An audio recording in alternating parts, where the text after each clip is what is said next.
Assalamualaikum warahmatullahi wabarakatuh. Waalaikumsalam warahmatullahi wabarakatuh. Baiklah, kami dari kelompok 7 kelas B akan mempresentasikan materi pemrograman dasar. Bersama dengan saya, Henis Maima Anjani, dan rekan-rekan saya. Muhammad Ridho Albar. Anggara Fadil Putra. Oke, baik, langsung saja. Baiklah, pokok pembahasan yang akan kami bahas pada kesempatan kali ini adalah yang pertama, basic programming, C++ dan Python. Yang kedua, input-output. Yang ketiga, if-else atau percabangan. Yang keempat, switch case. Yang kelima, pengenalan Python. Yang keenam, percabangan Python. Dan yang ketujuh, list and looping. Baik, materi yang pertama yaitu basic programming. Apa itu pemrograman? Pemrograman adalah proses menulis, menguji, dan menyempurnakan kode yang membentuk program komputer. Secara sederhana, ini adalah cara kita memberikan instruksi kepada komputer untuk melakukan tugas tertentu. Pemrograman biasanya dilakukan untuk membuat aplikasi, situs web, game, perangkat lunak, dan lain-lain. Contoh bahasa pemrograman yaitu C++, Python, Java, dan lain-lain. Bahasa pemrograman yang akan kita pelajari adalah ada dua, yaitu C++ dan Python. Bahasa pemrograman C++ berbasis objek dan berorientasi kinerja, yang banyak digunakan untuk sistem operasi, game, dan aplikasi yang membutuhkan kinerja cepat. Bahasa Python tersendiri memungkinkan pemrogram menulis kode dengan lebih cepat, efisien, dan mudah dipelajari, serta banyak digunakan untuk pengembangan web, analisis data, AI, pembelajaran mesin, dan otomatisasi. Tipe data dari C++ dan Python. Tipe data adalah klasifikasi data yang akan disimpan dalam suatu variabel. Setiap variabel data memiliki ukuran memori yang berbeda dan cara representasi yang berbeda di komputer. Tipe data bilangan bulat pada C++ menggunakan perintah int, sedangkan pada Python juga menggunakan perintah int. Tipe data bilangan desimal pada C++ menggunakan perintah float dan double, sedangkan pada Python menggunakan float saja. Tipe data karakter pada C++ menggunakan perintah char, sedangkan pada Python menggunakan perintah str. Tipe data pada C++ itu boolean menggunakan bool dan Python menggunakan perintah bool juga. Variabel dan deklarasi. Variabel merupakan tempat penyimpanan data pada suatu program yang nilainya dapat berubah-ubah selama program tersebut dijalankan. Deklarasi adalah pernyataan dalam bahasa pemrograman yang memperkenalkan variabel, fungsi, atau kelas baru. Variabel dan deklarasi. Pada C++, variabel harus selaras dengan tipe datanya. Oleh karena itu, di C++, kita harus mendeklarasikan tipe data. Kalau angka bilangan bulat itu menggunakan perintah int, bilangan desimal menggunakan perintah float, dan karakter itu menggunakan char. Tetapi di Python tidak perlu mendeklarasikan tipe data, karena interpreter Python secara otomatis akan mengenalinya. Selanjutnya adalah function atau fungsi. Function adalah blok kode yang dirancang untuk melakukan tugas tertentu dan dapat digunakan kembali di berbagai bagian program. Tujuan utama dari fungsi adalah untuk memecah program besar menjadi bagian-bagian lebih kecil, modular, dan dapat dikelola dengan baik. Setiap function biasanya melakukan satu tugas khusus seperti melakukan perhitungan, menampilkan data, atau memproses masukan pengguna. Nah, ini adalah contoh dari function. Baris pertama menggunakan preprocessor include stdio untuk memunculkan perintah printf. Baris kedua itu inmain, fungsi utama untuk mengeksekusi program.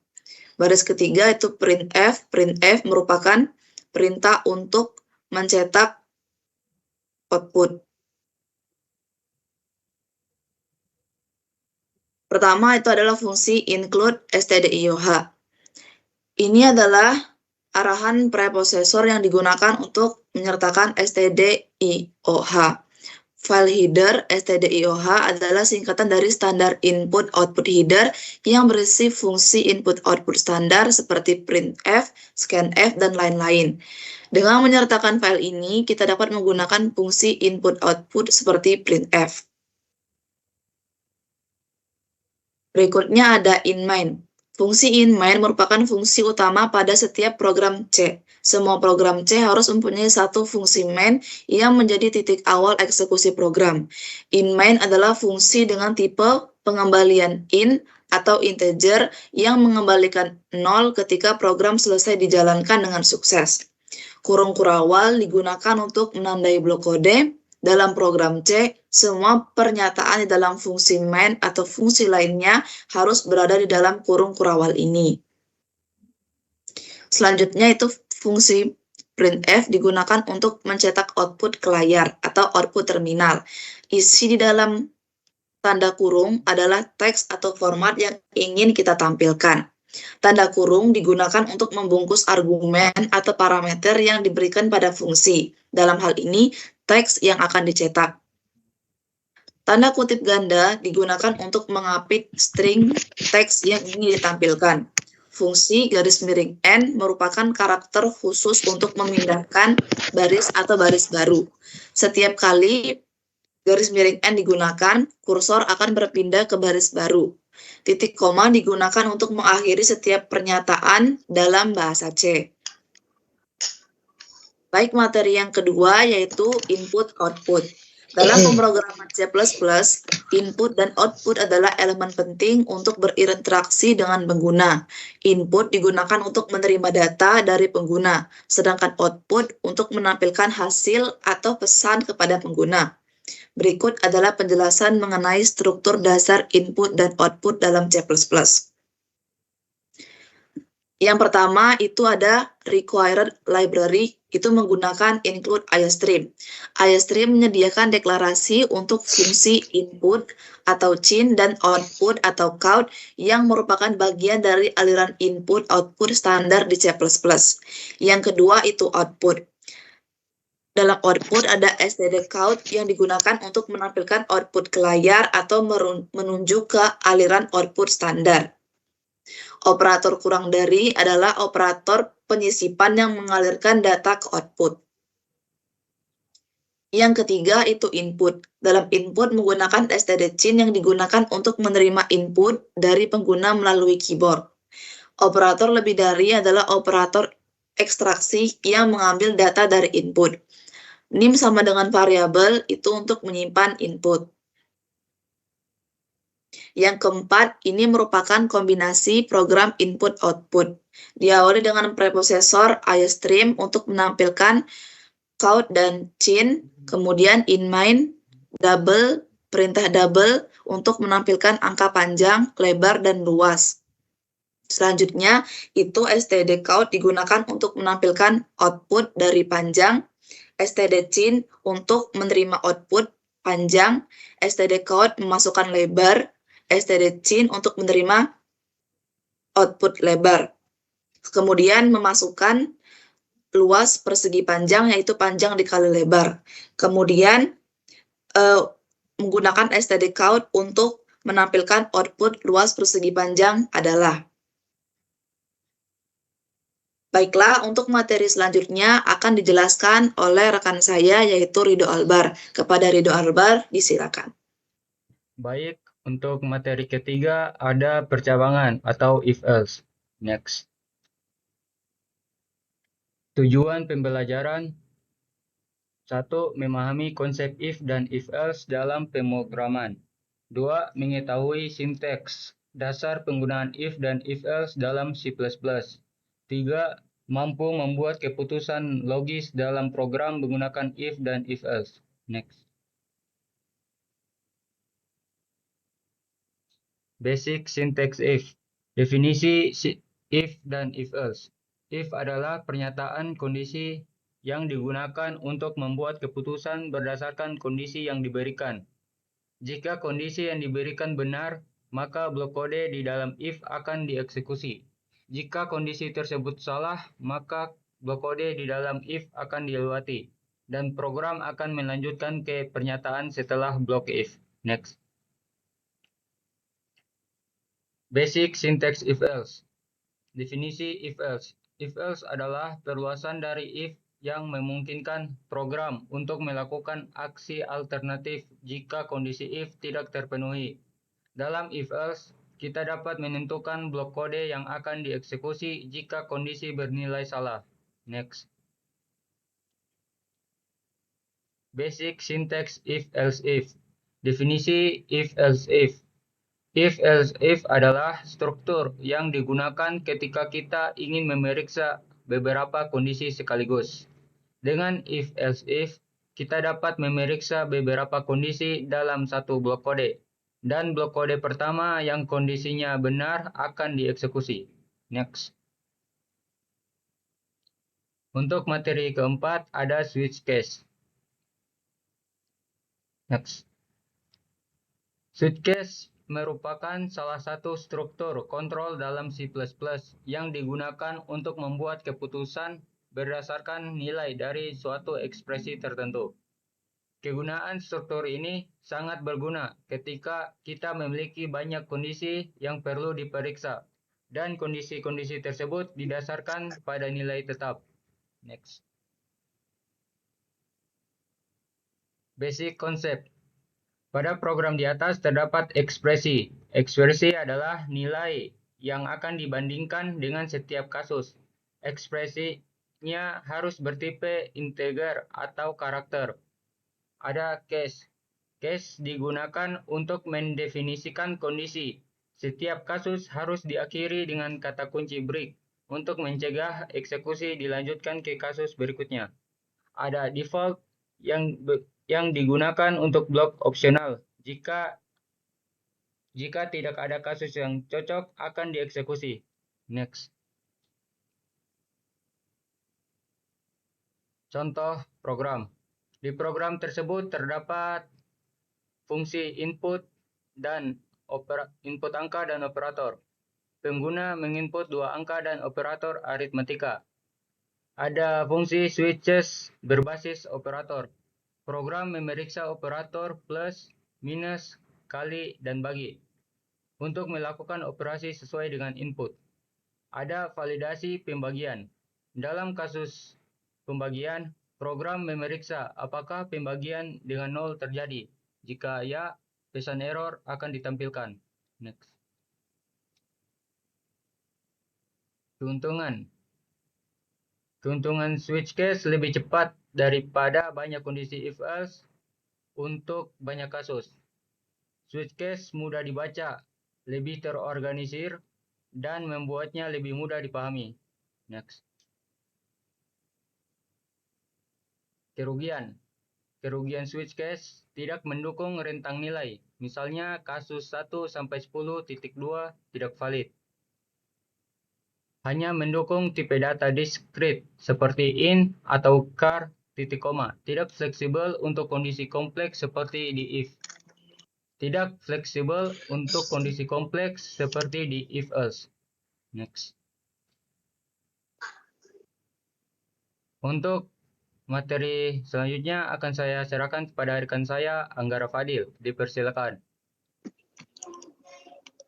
Baik, masuk ke materi kelima yaitu pengenalan Python.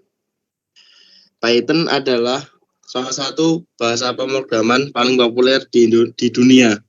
Bahasa ini digunakan oleh pemula maupun profesional karena sintaksnya yang sederhana namun sangat kuat.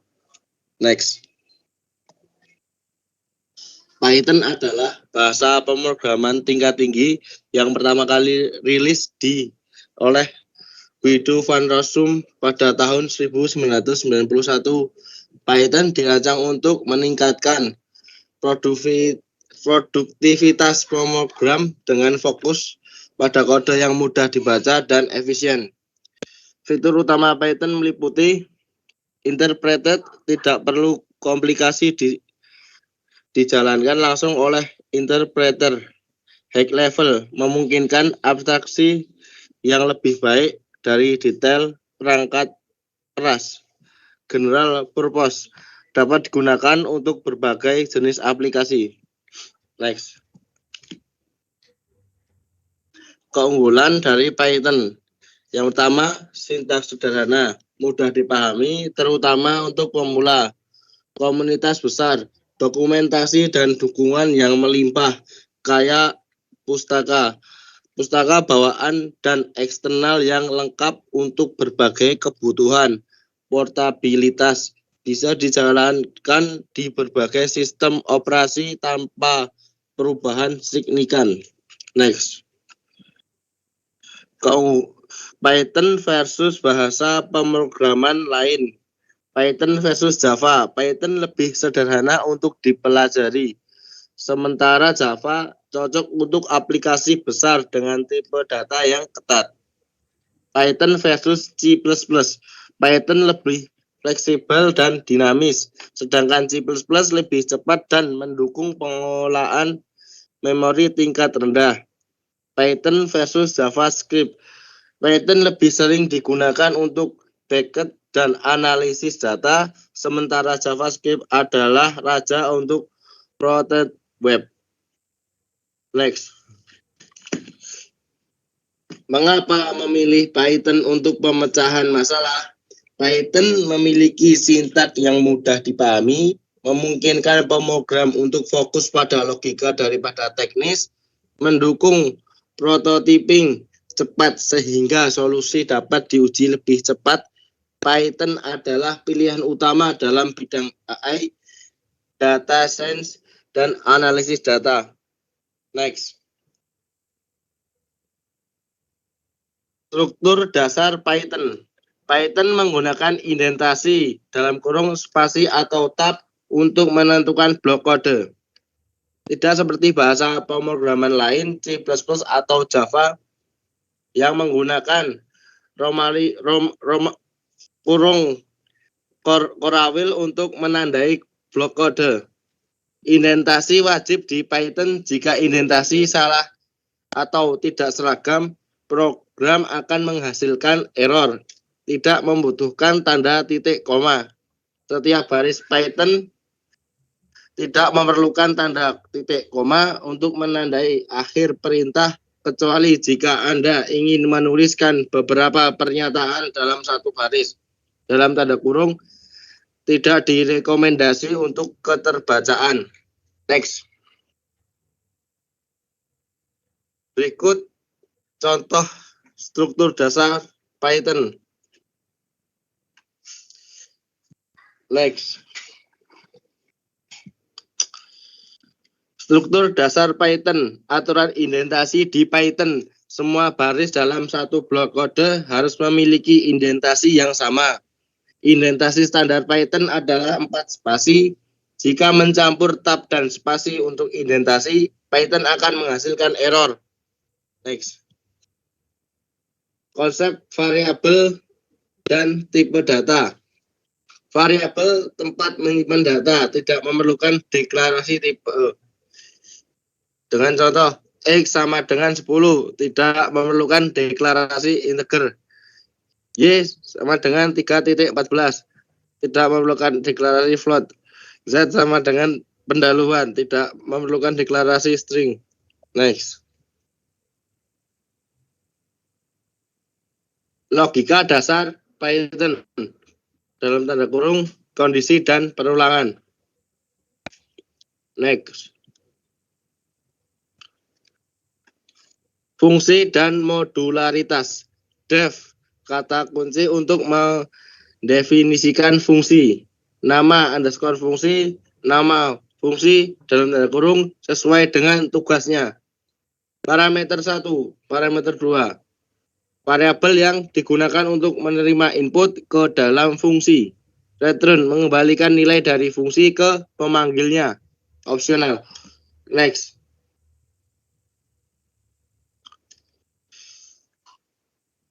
Contoh sederhana dari fungsi dan modularitas. Next. Lanjut, ke materi yang keenam, yaitu percabangan pada Python. Tujuan dari percabangan pada Python yaitu memahami konsep percabangan, mengetahui sintaks dasar percabangan di Python, mengimplementasikan percabangan dalam program sederhana, melakukan latihan untuk memperdalam pemahaman. Next. Definisi percabangan pada Python. If adalah pernyataan kondisi yang digunakan untuk membuat keputusan berdasarkan kondisi yang diberikan. Jika kondisi yang diberikan benar, maka blok kode di dalam if akan dieksekusi. Jika kondisi salah, maka blok kode di dalam if akan dilewati dan program akan melanjutkan ke pernyataan setelah blok if. Next. Jenis-jenis percabangan di Python. Yang pertama, if statement. Percabangan ini digunakan untuk mengeksekusi sebuah blok kode jika kondisi yang diberikan bernilai true. Jika kondisi bernilai false, maka blok kode tersebut tidak akan dijalankan. Yang kedua, if else statement. Digunakan ketika ingin menentukan dua jalur eksekusi. Satu, jika kondisi bernilai true, dan satu lagi jika kondisi bernilai false. Yang ketiga, yaitu if else statement. Digunakan ketika memiliki lebih dari dua kondisi yang perlu diuji. Elif adalah singkatan dari else if, yang berarti Anda bisa menambahkan beberapa kondisi tambahan setelah if pertama, dan else digunakan sebagai kondisi terakhir jika semua kondisi sebelumnya bernilai false. Next.